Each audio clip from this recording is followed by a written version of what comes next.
Interview.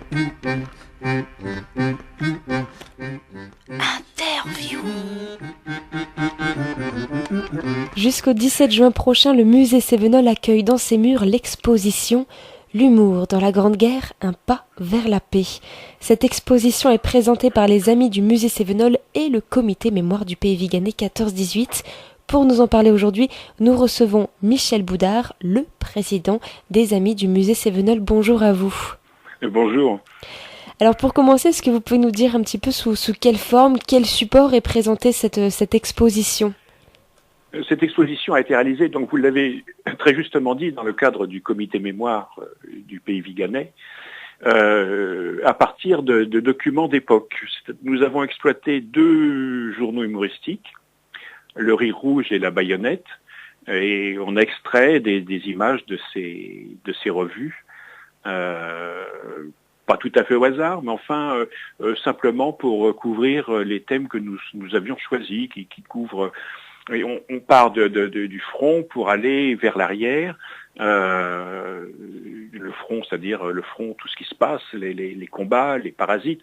Les combats, c'est intéressant parce que souvent la censure s'appliquait moins aux journaux humoristiques qu'à la presse traditionnelle. Donc on a des images des fois assez dures, notamment en 1914. Et puis tout ce qui se passe sur le front, c'est-à-dire la nourriture et son importance, les hôtes comme les rats et les totaux, comment, et les poux, les rats et les poux, ce qui était très présent, et les rats notamment qui représentaient une source de crainte énorme pour les soldats qui avaient peur de se voir blessés dans un trou d'obus et attaquer l'ennemi par les rats. Voilà. Alors voilà. c'est vrai que d'ordinaire sur ce sujet, quand on trouve une exposition ou des ouvrages, on a plutôt tendance à vouloir montrer le côté dramatique, tragédique de cette période de l'histoire. Et vous, au contraire, vous avez choisi l'humour. Oui, mais l'humour est porteur de beaucoup de choses, en fait. Le terme peut amener une confusion. Parce que l'humour, justement, a été utilisé pour cacher l'angoisse, pour apporter une réponse à des situations trop difficiles, en fait, pour rendre la vie supportable dans des moments insupportables.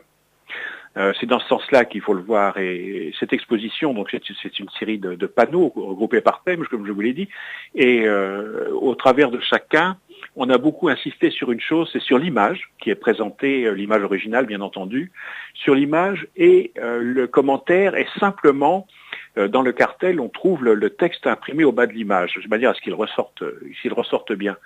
Et on laisse la charge quelque part aux visiteurs de compléter l'exposition par l'exploitation de ses propres souvenirs, ses propres images qu'il a entendues. Nous avons tous des images de la guerre 14-18, parce que nous avons, quel que soit notre âge, connu des régions qui ressemblent, connu des rues qui ressemblent à celles de l'époque, connu des gens, connu les costumes, connu l'humour de cette époque.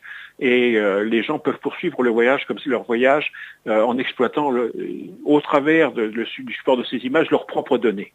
Alors cette exposition, elle sera visible jusqu'au 17 juin au musée Cévenol. Et dans ce cadre-là, vous organisez 2 visites guidées. Il y en aura une le 4 mai, une le 11 mai. Alors comment ça va se passer ces 2 sessions ?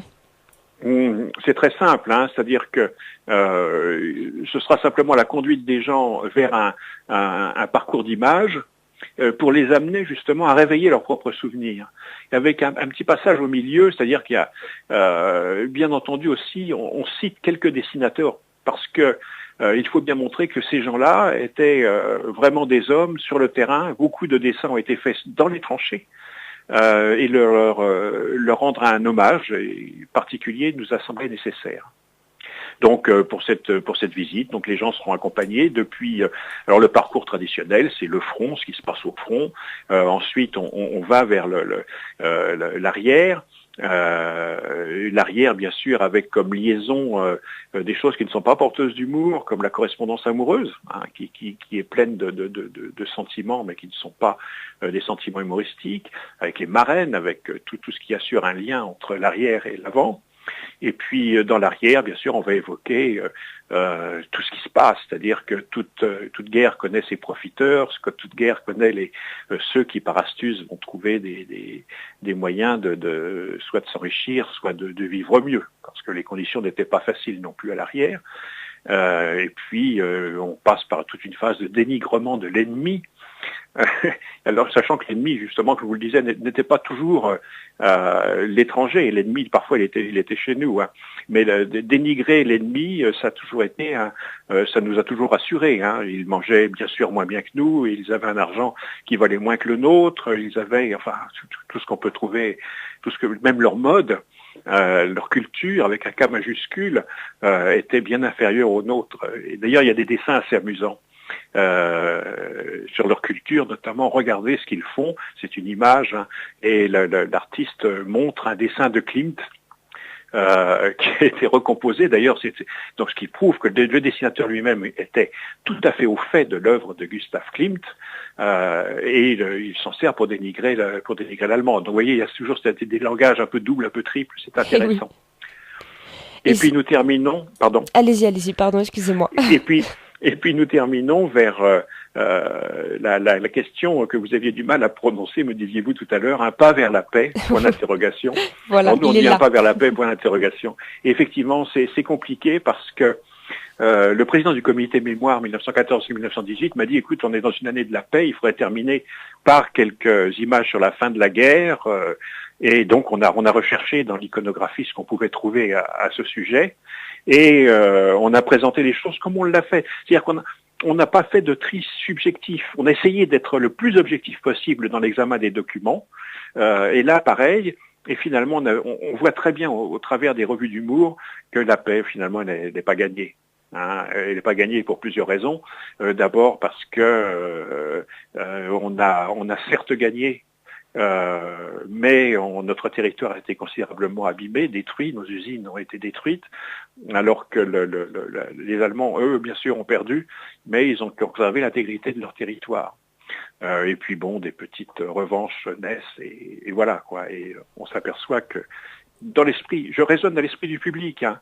Je ne vous tiens pas du tout un discours politique, hein. C'est vraiment l'esprit ni de jugement, de l'humour du public. Oui. Non, aucun. Tout simplement, on voit que c'est pas gagné.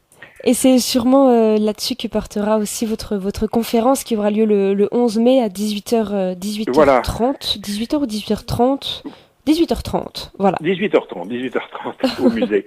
Et voilà, donc cette conférence, c'est pareil, hein, ça suit les mêmes thèmes, avec une différence quand même, on parle plus des hommes. Notamment des dessinateurs, et on parle aussi de l'influence qu'a eu cette période sur la société. Par exemple, les femmes ont assuré tous les travaux qu'assuraient auparavant les hommes. Il leur a fallu des tenues spéciales, donc ça veut dire l'abandon du corset, ça veut dire beaucoup de choses. Et puis ces tenues, ça leur a permis d'envisager d'autres activités. Donc on voit qu'on s'attend à voir par exemple une évolution sociale de la condition féminine au travers de cette guerre 1914-18, mais à la fin de la guerre, les maris rentrent, reprennent leur place à l'usine. Tout redevient comme avant. Tout redevient comme avant et les femmes retournent dans leur cuisine. Hein. Donc ça n'a pas été du tout un facteur d'évolution, contrairement à ce qu'on croit. Voilà, donc de temps en temps, on note quelques impacts sociaux, quelques points de cet ordre. Simplement, toujours dans le même esprit, que les gens se rebaignent retrouvent cette époque, parce qu'ils la connaissent, ils en ont trop entendu parler, ou pas assez, et il y a eu beaucoup de non-dits, mais tellement présents que les gens reconnaissent des choses. Je vous remercie beaucoup Michel Boudard. Donc l'exposition L'humour dans la Grande Guerre, un pas vers la paix, elle est visible jusqu'au 17 juin au musée Cévenol au Vigan. 2 visites guidées sont organisées le 4 mai et le 11 mai à 16h sur réservation. Et votre conférence le 11 mai à 18h30, une conférence diaporama. Il y aura aussi une femme avec vous, vous ne serez pas seul. Oui, Laure Tesser. Voilà. Laure Tesser. Les réservations sont conseillées là aussi, et puis on retrouve toutes les informations sur le site internet www.museecévenol-levigan.jimdo.com. Exact, ce qui permet de découvrir toutes les autres activités du musée. Qui sont nombreuses en cette période. Oui, le musée fait printemps.